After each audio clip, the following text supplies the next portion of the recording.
Welcome back to the Primitive Camping and Bushcraft podcast. My name is Chris Speir, and I'm going to be your guide to enjoying the great outdoors. How do you prepare your food before you head out into the woods? Do you bring just freeze-dried? Do you bring just add water? Do you bring dehydrated? Do you bring canned or pre-packaged or prepared foods? Or do you procure your food once you get to your camping location? I do a little bit of all that. But today, we're going to go ahead and break down food as discussed here in the book, Primitive Camping and Bushcraft. You can pick up a copy of this book on Amazon right now for like $16. And once you get your copy, go ahead and head over to Facebook and join the Facebook group, Primitive Camping and Bushcraft. You don't have to have a copy of the book to join the group, but you can just go ahead and join the group if you want. So let's dive right on in. All right. So what is one of the main concerns about food? You have to have food in order to have energy. And we're going to discuss how food is crucial to maintaining energy levels, especially during physically demanding activities like rock climbing, canoeing, hiking, swimming, stuff like that. You have to have a lot of calories. You have to have more calories when you're in the woods, and you're going to expend more calories while you're out there. You're going to be more physically active while you're out in the great outdoors than you are if you're at, say, home. Some people, that's not true, but a lot of people there are. So when you're planning to travel several miles into the woods, food becomes a major consideration. And the reason why it does is because food is heavy. And food is also, you have to have it. So, you have to have food, and it's heavy. But it's one of those things that you have to make sacrifices for because, you have to have it with you.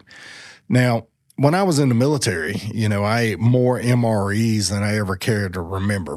But the thing about the MREs is that they had 2,000 calories per package. If you ate everything in there, you had over 2,000 calories, and it increased your caloric intake.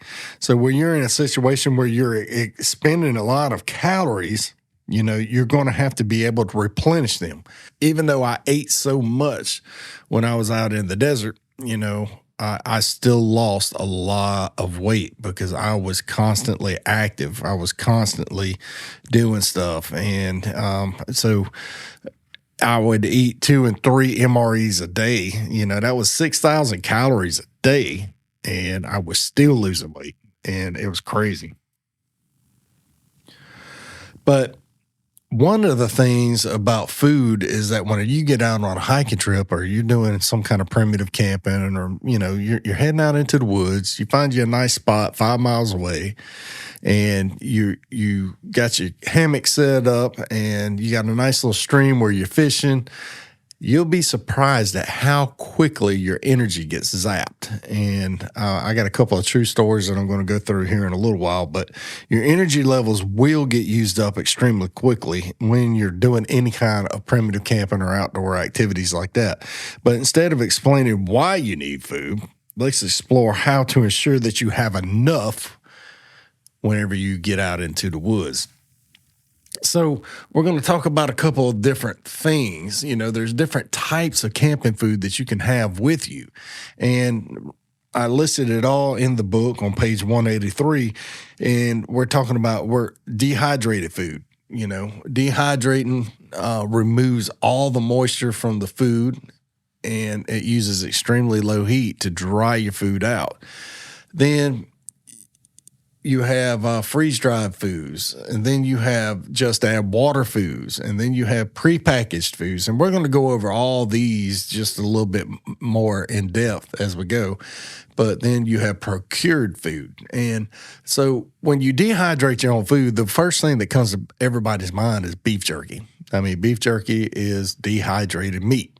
And you could take a animal that you procured in the woods and turned it into beef jerky, cut it in thin strips, set it out in the sun, let the sun remove all the moisture out of the meat, and still eat it, and it still be good. A lot of people are like, I ain't doing all that. Well, that's how they did it for hundreds and thousands of years before, we got used to going to the store and picking it up.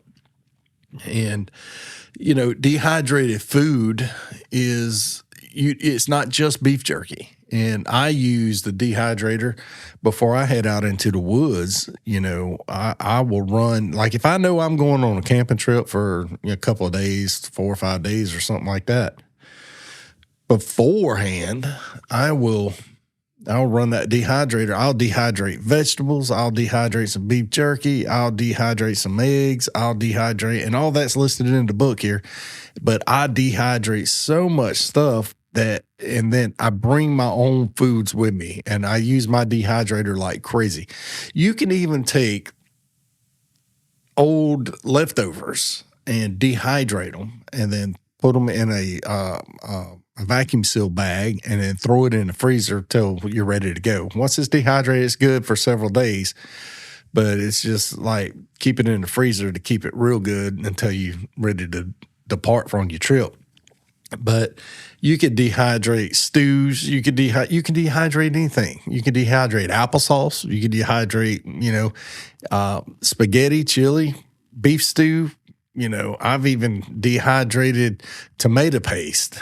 It sounds silly, but I made tomato powder out of it. And it's good stuff whenever you get out into the woods. But dehydrated chili is pretty good. The only problem with dehydrating anything like that is that if it has a very high fat content, that fat is actually going to cause it to go rancid a little bit quicker. So you got to be pretty quick on those homemade dehydrated meals because they'll go bad a lot sooner than the other stuff. Now, one of my favorite things to do with a dehydrator is, besides beef jerky, I make some beef jerky like crazy every time I go out, but one of my favorite things to do is vegetables. You could do tomatoes, you could do squash, you could do zucchini, onions, mushrooms, and I do all those. For example, with the squash, I like to take a squash and zucchini and cut them things up and lay them out on the dehydrator with a little salt and pepper. And then once they're completely dehydrated, you have 100% healthy chips. Like they have the same consistency as a potato chip.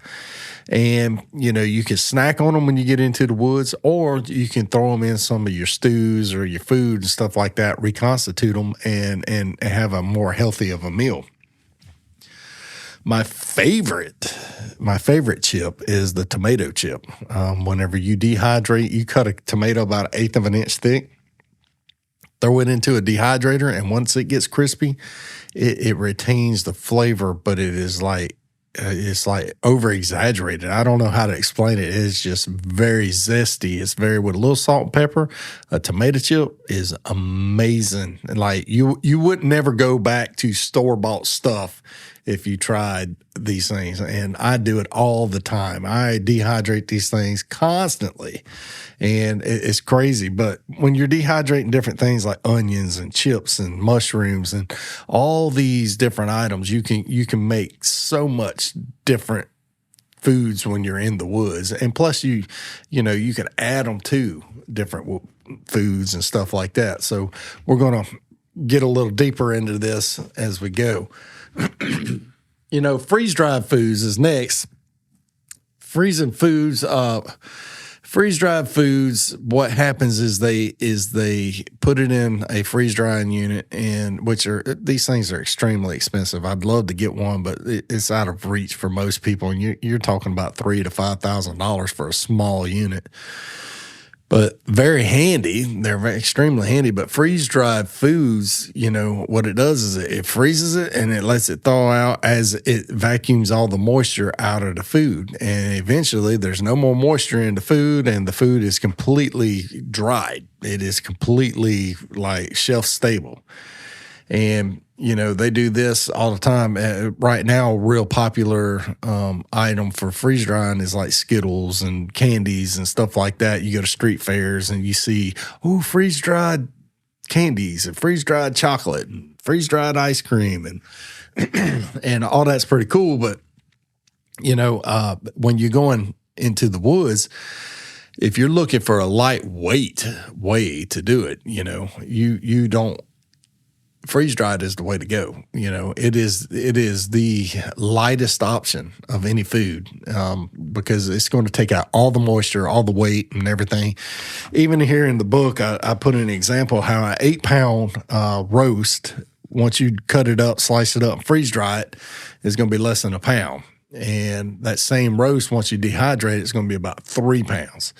So for those of you that are watching the video, I have here in my little hands, I have the Thrive Life. This one is broccoli. This is freeze-dried broccoli. And if you watched any of my videos on YouTube, I do these all the time. Right here we got, I don't even know what that is, butternut squash. And I got butternut squash right here. And then I got a big old container of chopped spinach. I love some spinach. Spinach is good for you. Spinach actually is extremely healthy for you. It has a lot of calcium, iron, potassium, vitamin A, vitamin C, vitamin D. It is extremely good for you. And true story, this is weird, but heart palpitations, if you suffer from heart palpitations, spinach will extremely help that condition. Now, freeze-dried, I did a video here recently where I made my own freeze-dried meal, and I took these canisters that I just demonstrated for those watching the video. I have little canisters full of different variations of freeze-dried stuff, and I would open these up and I would add half a cup to a vacuum seal bag, and I would add certain ingredients to it, and then I would add rice, the parboiled, not parboiled, but the instant rice, and then I would make my own freeze-dried meal. And these meals were large enough to where you could feed 2 people. And, it's extremely cost effective to do it that way. It's more cost effective than it is to go into the store and buy you let's say a Mountain House or, one of them other brands. And it's more cost effective. Now, it's expensive up front, but in the long run, you save money because your meals are going to be cheaper. So if you're actually constantly out in the woods, and you're going camping, let's say three times a month or more, just if you go camping more than the average person, then buying the bulk stuff is going to be the way to go. So now we're moving on to just add water meals. And as you could tell, in the name, just add water means exactly what it means. Just add water. And everybody knows that you can get the instant mashed potatoes. You can get chicken and rice, chicken and broccoli rice-a-roni, or chicken and broccoli, rice, or jalapeno and something noodles. And, all you have to do, everything's in one bag. You just heat up some water, add the bag to the water, and then a couple minutes later, voila, you got you a nice little meal. Now, with that, you can add some freeze-dried meats to it, or, stuff like that. You can always add stuff to it. And, freeze-dried stuff goes real well with just add water stuff. Now, the thing about just add water is that it's real convenient and it's readily available. You could go to the Dollar General. You can go to Dollar Tree, Walmart, any of these big stores, and you can find just add water products right there on their grocery shelves for 95 cents or $1. And you could, for instance, one of the things that I love is the Idahoan Baby Reds, the mashed potatoes. And those things are good. And you could throw them dudes in your backpack and have a meal just off of the potatoes. The beautiful thing about potatoes is that it's going to be a very high caloric intake, and it's going to be a very satisfying meal. You can add stuff to it, but you can't take away, but you can add stuff to it and add more, and just add more flavor, add more food items into it, more protein or anything like that. But, just add water foods like baby red mashed potatoes, and that's my personal favorite. But these, chicken flavored rice, jalapeno and cheddar pastaroni, stuff like that. All these foods are about $1. And one of my favorite ones is going to be the Hungry Jack hash brown potatoes. Hungry Jack hash brown potatoes comes in like the old school milk carton, it looked like.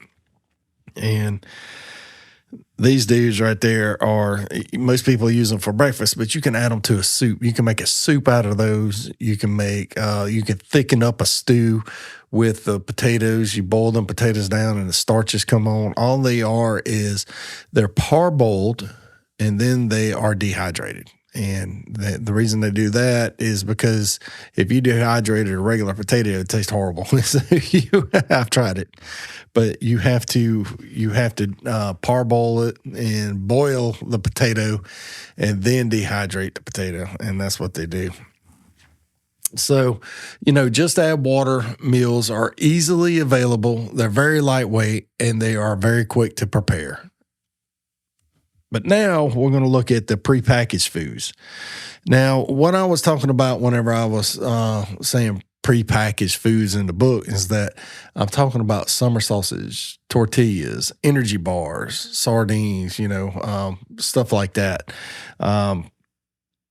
They're tasty. They have their pros. They have their cons. They're a little bit heavier, but they also have nutritional value that you're going to need to help keep your energy levels up while you're out there.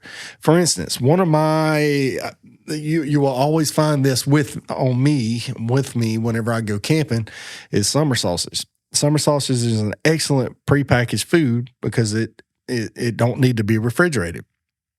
It does not weigh a lot. You can get a 1 pound summer sausage and you can eat on that for several days in the woods. And I often eat summer sausage for breakfast with my eggs, and then I add it to my beans, or, I always have beans and rice with me when I go in there. One, because it gives you all your proteins and your carbs in there.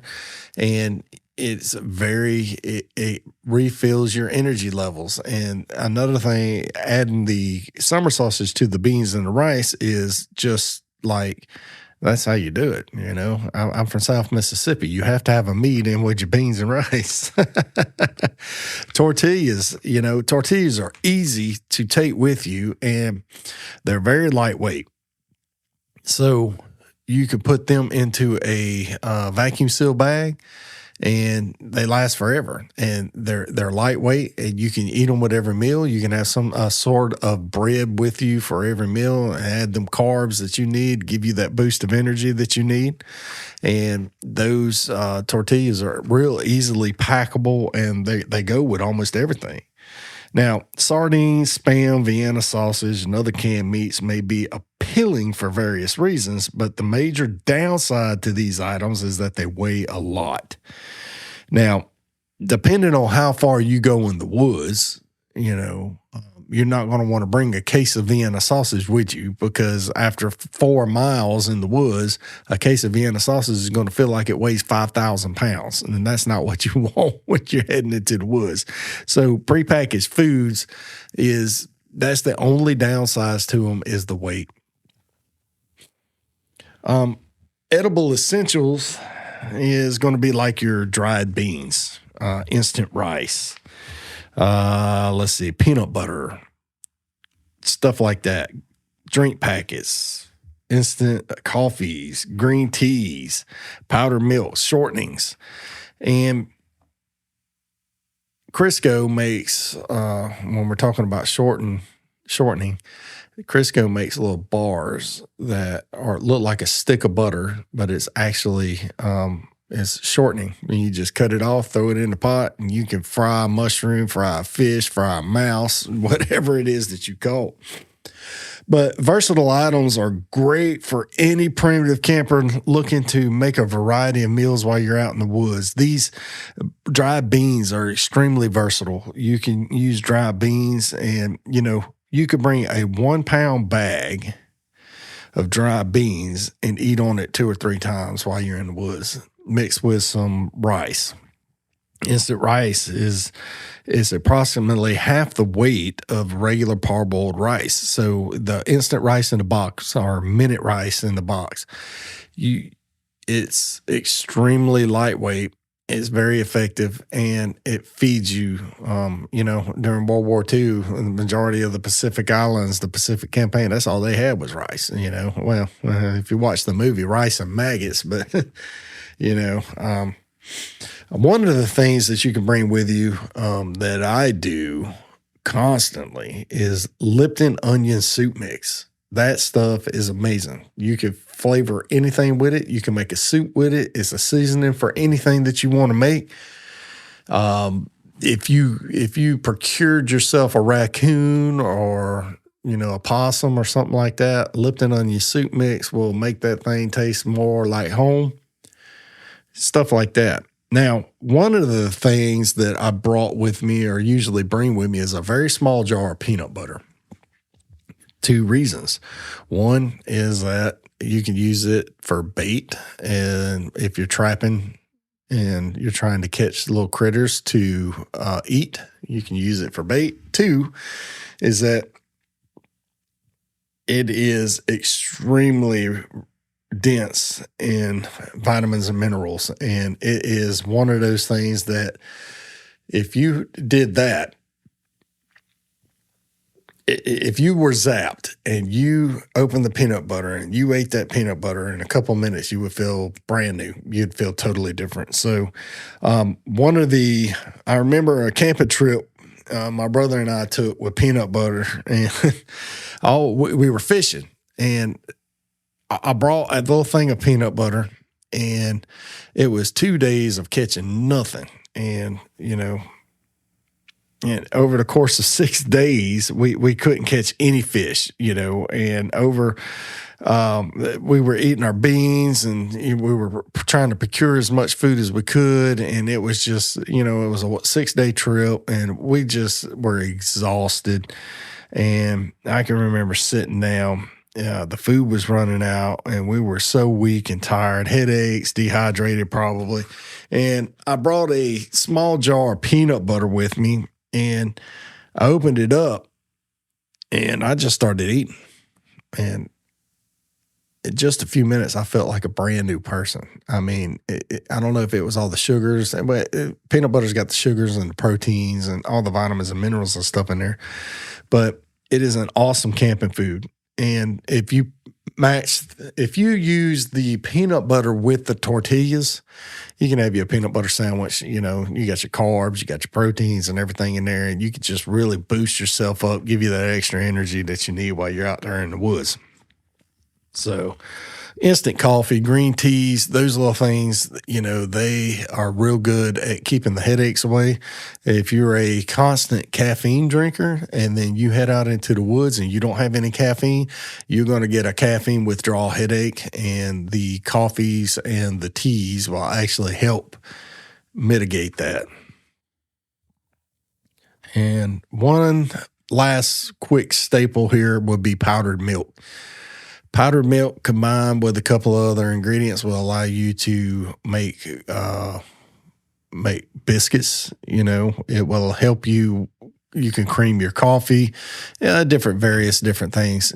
Powdered milk is a versatile item to have with you when you head into the woods, and it's just, it's great to have with you, and it's real lightweight, and it's just easy to bring and to have. Now, procuring your food, hunting, fishing, and foraging. And I talk about it in here. Like right now, chanterelle mushrooms are growing all over the place. Puffball mushrooms here in South Mississippi are starting to pop up. Oyster mushrooms should be popping up because they pop up throughout the year here. And, but be extremely careful when it comes to mushrooms, because mushrooms, there's thousands and thousands of poisonous ones, and there's only a couple of hundred of edibles. So you want to be extremely careful. I'm not giving you any advice on which mushrooms to to eat, being a podcast, you can't see anything. So, but mushrooms are not, if you know what you're doing, mushrooms are an awesome way to augment your food. If you don't know, if you've never done it before, just get some education or training. I don't even recommend buying a book at first because there's so many lookalikes out there. I did go buy a book, and then I had a friend that showed me which ones we could and could not. And that's what really helped. Now, there's one mushroom out there that you cannot mistake it, and it is some places it's outlawed to touch, but here in Mississippi it is not. But the lion's mane mushroom, you typically grows in the wintertime, fall, winter, early spring, and that is an extremely dense mushroom. It is, you can eat on it for a long time, and is actually very good for you.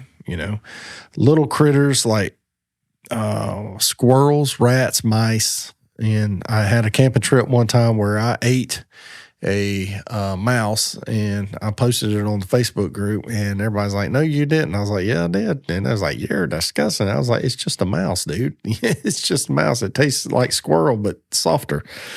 It wasn't as chewy." Freeze-dried foods are easy, convenient, and very lightweight, and you can make anything that you want with them. Prepackaged foods are pretty cool because they're already made, but they're heavy. Summer sausages, sardines, Spam, tortillas, energy bars, stuff like that. We went over dried beans. We went over instant rice. And, additional little essentials that we talked about was Lipton onion soup mix, some peanut butter, some drink packets, and green teas. Now, I didn't discuss this, but one of the items that you can make when you're in the woods is pine needle tea. Pine needle tea has a natural source of vitamin C, and it's going to give you a boost. It's going to help you from getting sick. It boosts your immune system while you're in the woods, and it just helps keep you refreshed. Now, to make that, you're going to find pine needles. Don't use yew or Long Island Norfolk pine or something like that, or yew pine. Everything is in here in the book. Virginia pine and white pine are particularly good for this. You can use loblolly pine, longleaf pine, stuff like that. But, Virginia pine and white pine are particularly good. And it's you want to get a inch diameter of leaf clusters, and then you want to cut those up, bring some water to a boil, take it off the heat, throw the leaves in the water, and then cover it. Let it sit for about 10 to 15 minutes until you take the lid off and all the leaves are on the bottom and they turn like a lime green color. Then just filter them out and drink the tea, and that's it. And if you got a little honey with you, or you found some honey while you're in the woods, then you're good to go, and you can sweeten it up a little bit. Sweetened pine needle tea that has been sweetened with honey is amazing, and it really is. And plus, it's real good for you. Honey's got a natural antibiotic, and then you got the pine needle tea, which is a natural vitamin C, so you're good to go for that. All right, we did the seasonings. Oh, seasonings. Let's go over seasonings. Now, one of the things about seasonings is, let me see here. One of the things about seasonings is that you can bring your favorite seasonings that you want with you. Staples are salt and pepper, but I love Tony Chachere's Creole mix, if it's not Tony Chachere's, Zataran's Creole seasoning or something to that effect. And I put them in a different bottles, little bitty travel bottles at Walmart you get for like 80 cents. You can fill those dudes up, and then you can just sprinkle them on your food, and they're lightweight, and you can bring a little bit with you. You can bring a lot with you. And then, so seasonings are extremely helpful out into the woods, especially a little bit of salt, a little bit of pepper. If that's all you got, salt and pepper makes the world of difference. All right. So I think that's it for today. We've got all the way up to here. The next section is going to be cooking, and we're going to talk about cooking in our next one and just explain what cooking is here in the book. And then we will have been through each section of this book. And then now we're going to turn around and we're going to just break it down. Right now we did a 30,000 foot overview, a flyover. And then now we're going to look into it and just like spend time in each chapter going over each section. So just talk about experiences and stuff like that, and just talk about what I mean about it. So if you haven't had a chance to pick up the book Primitive Camping and Bushcraft, go ahead. Right now it's on sale on Amazon for like $16. You can pick it up on any major online retailer, and go ahead and join the Facebook group Primitive Camping and Bushcraft. And I guess, I'll see you in the next video or the next podcast. God bless you. Have a great day.